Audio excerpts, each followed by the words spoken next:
When we first arrived at HBS, we were told it would be a transformational experience.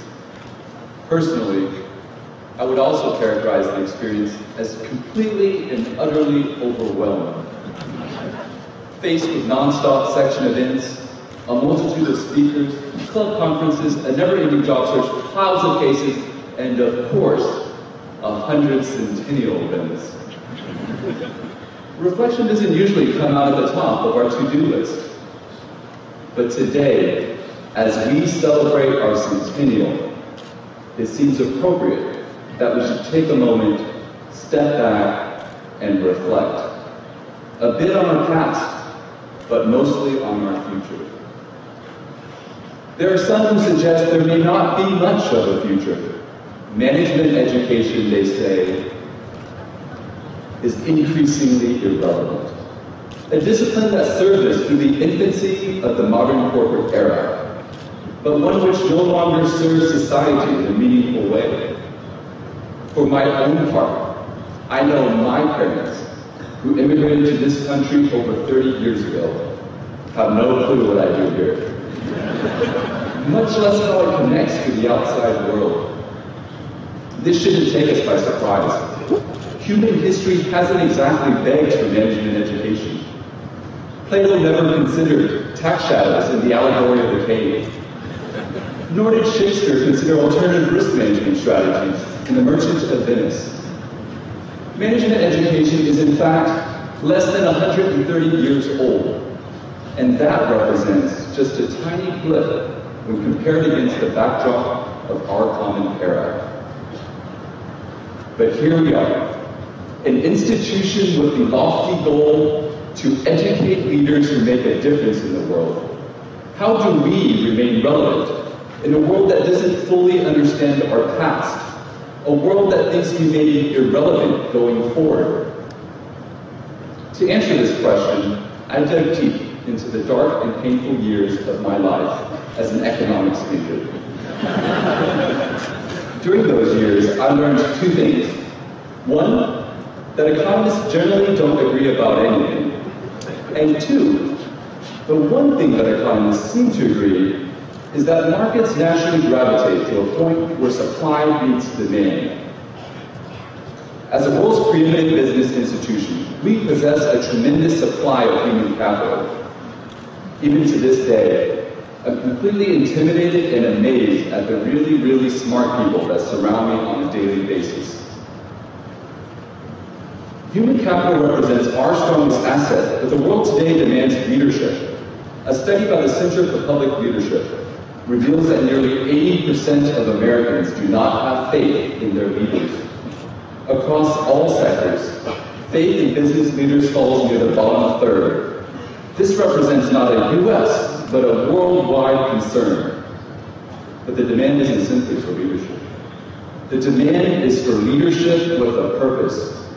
The world today demands food, water, affordable housing. The world today demands environmental sustainability and cures to disease. The world today demands safe education and access to opportunity. These are the demands of our world today, and if we wish to remain relevant, we must find a way to use our supply of leaders to address these demands. Many critics, including the late Milton Friedman, take issue with this analysis. They say that social and environmental concerns play no part in the realm of business. They say that markets for virtue are either non-existent or negligible. I disagree.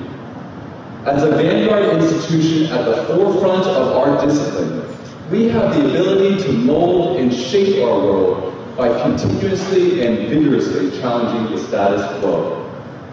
I believe there is a market for virtue, and that it is our challenge as well as our opportunity to reach out and tap into this market, to innovate, and to redefine how success is measured.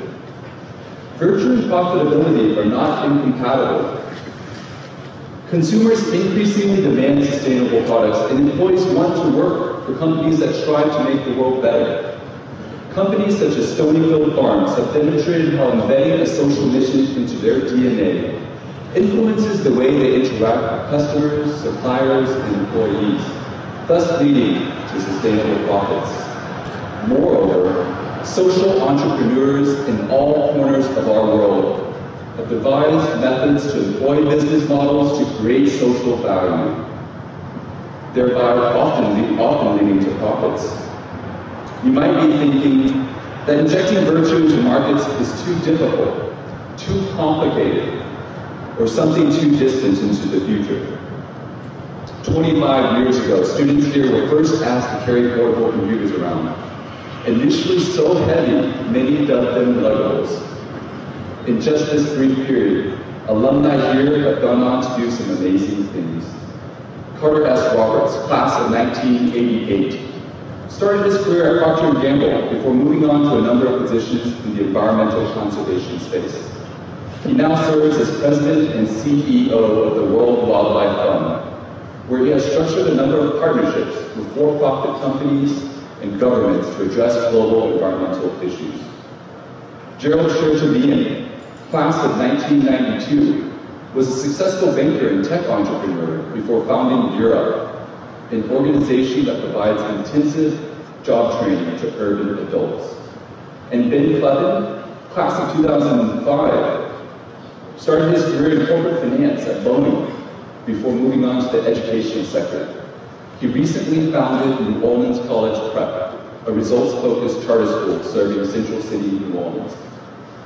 These are just a few of many alumni that have tapped into virtuous markets in the past 25 years.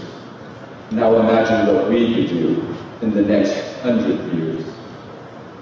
Vincent van Gogh once said, "For my part, I know nothing with any certainty, but the sight of the stars makes me dream."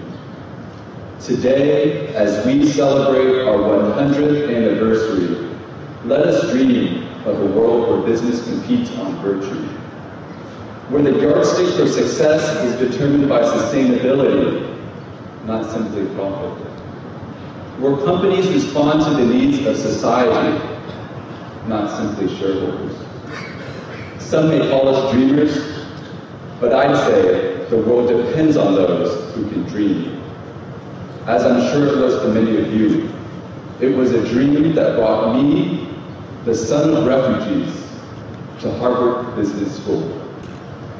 And together, I believe our dreams will propel this institution as a force for virtue for the next 100 years. Thank you.